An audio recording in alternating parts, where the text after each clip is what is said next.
Mbak Sonang.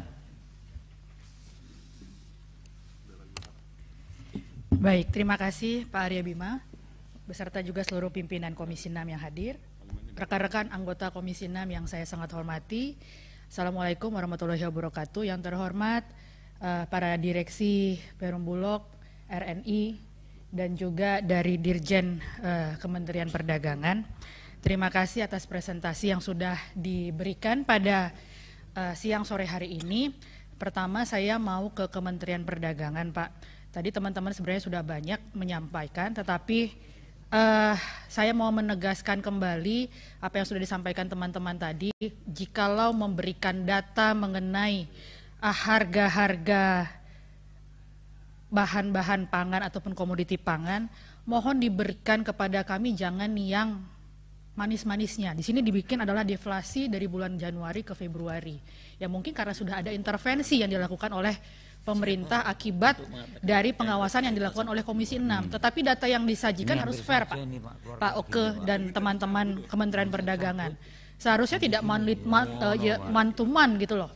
Harusnya apakah disajikan juga secara fair per semester dan juga year on year supaya bisa kelihatan bagaimana grafiknya. Kan kalau seperti ini ya kita lihat harga minyak goreng katanya mengalami deflasi ya, karena itu apa? Atas kebijakan yang kemarin dilakukan pada bulan Januari 2021.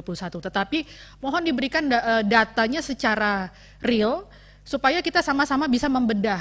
Betulkah deflasi secara year on year ataupun per semester ataupun trimon, quarterly, begitu. Itu yang pertama. Kemudian kita membahas mengenai masalah pangan, kedaulatan pangan di negara kita Indonesia. Saya sangat menyesalkan bahwa kelangkaan ataupun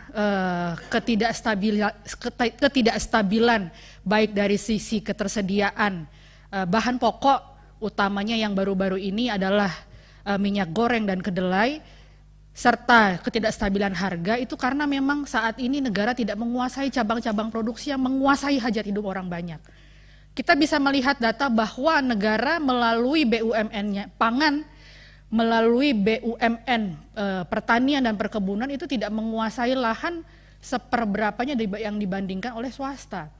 Saya tidak anti swasta karena bahwa sejatinya adalah perusahaan pengusaha swasta adalah mitra daripada pemerintah, mitra daripada negara ini.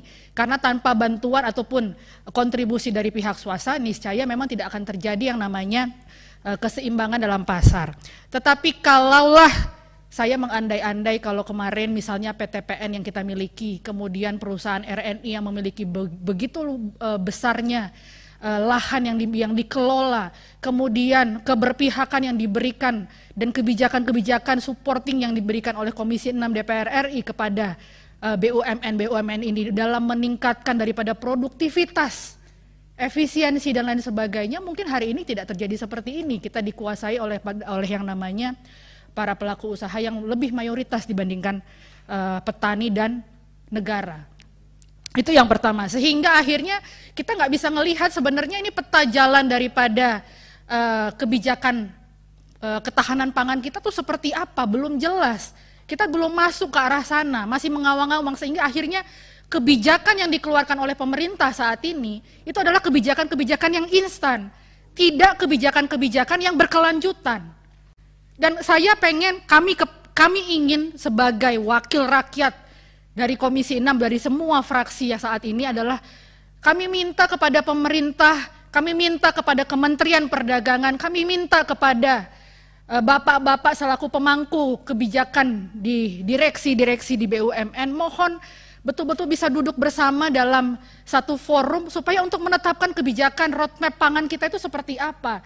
Jangan bulan ini kita menetapkan kebijakan begini, tapi kita tidak siap untuk mengimplementasikannya, kemudian bulan depan ganti lagi kebijakan seperti yang lalu, Kemendak subsidi full, kemudian ada HET dan lain sebagainya, kemudian HET dicabut, itu kan menunjukkan bahwa negara nggak siap gitu loh.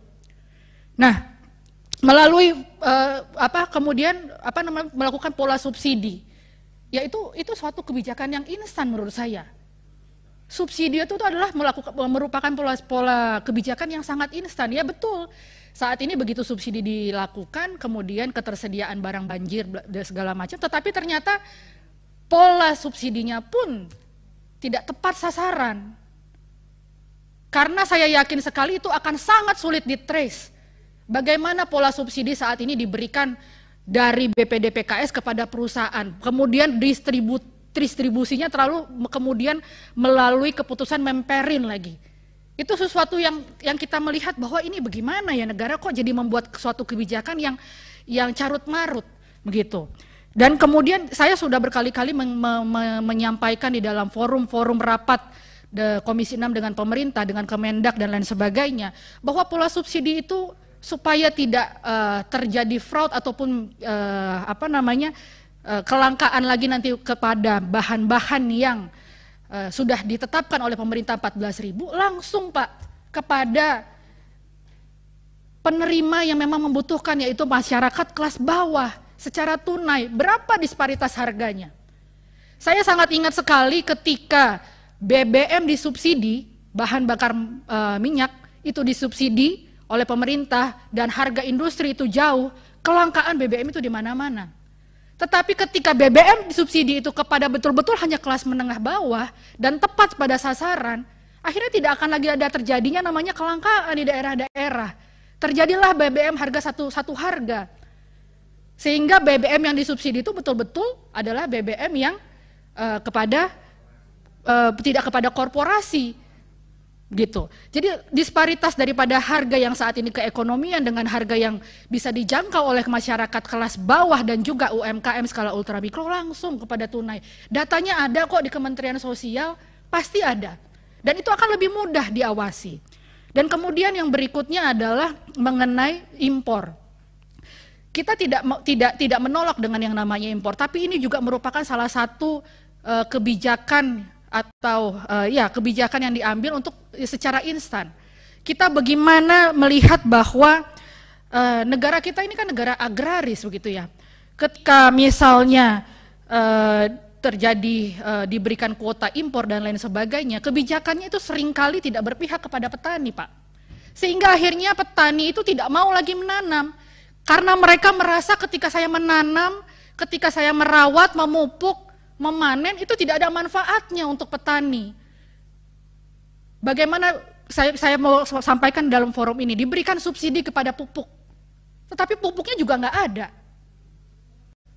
Kita mau bahas kemarin bagaimana tentang solusi bagaimana supaya pupuk itu ada dan tidak lagi hilang timbul pada saat masa tanam. Kita mau duduk bersama, kementeriannya nggak ada datang. Jadi bagaimana petani bisa sejahtera dan mereka akan melakukan penanaman secara berkelanjutan. Akhirnya ya mungkin generasi petani-petani yang berikutnya itu ya saya tidak mau seperti ayah saya, bapak saya, orang tua saya. Mendingan saya kerja ke kota, menjadi buruh pabrik dan lain sebagainya. Akhirnya lahan-lahan pertanian tersebut akan ditinggalkan. Bagaimana lahan keberlanjutan daripada pertanian masyarakat kita. Itu yang maksud saya tuh yang harus diperhatikan oleh pemerintah saat ini. Dan kemudian yang berikutnya adalah mengenai kenaikan harga pupuk. Ini harus dicari solusinya bagaimana ketika memang harga pupuk ini akan naik. Karena yang kita tahu bahwa komponen terbesar dari biaya produksi setelah tenaga kerja adalah pemupukan di pertanian maupun perkebunan. Jadi ini harus dicari solusinya karena ketika biaya harga pupuk naik pasti Pak, itu nanti akan menaikkan daripada biaya produksi dan itu akan mengakibatkan daripada kenaikan harga-harga bahan pokok. Itu harus dicari solusinya. Oleh karena itu kami berharap negara melalui BUMN pangan, BUMN pupuk, BUMN perkebunan itu harus hadir supaya bisa lebih kuat dan bisa melakukan intervensi. Jangan sampai kalah dengan yang namanya apalah namanya kemarin Menteri bilang katanya mafia dan lain sebagainya. Kemudian yang terakhir adalah Pak Dirjen, Pak Oke, ini saya dari Dapil DKI 1 dari Jakarta Timur. Kemarin kami mendapatkan informasi bahwa operasi pasar di DKI Jakarta itu batal akibat daripada surat edaran Kementerian Perdagangan nomor 84 tahun 2022. Mohon konfirmasinya, ini operasi pasar terkait daripada minyak goreng ya. Mohon konfirmasi dan klarifikasi mengenai hal ini karena menurut kami operasi pasar di dalam situasi-situasi seperti ini sangat dibutuhkan oleh masyarakat dalam hal menjamin yang pertama ketersediaan stok dan yang kedua adalah kestabilan harga. Ketika memang negara tidak bisa mengintervensi daripada kebijakannya, operasi pasar harus diperbanyak supaya benar-benar dipastikan stok ada dan harga juga bisa terjangkau. Terima kasih pimpinan, itu saja yang bisa saya sampaikan. Wassalamualaikum warahmatullahi wabarakatuh.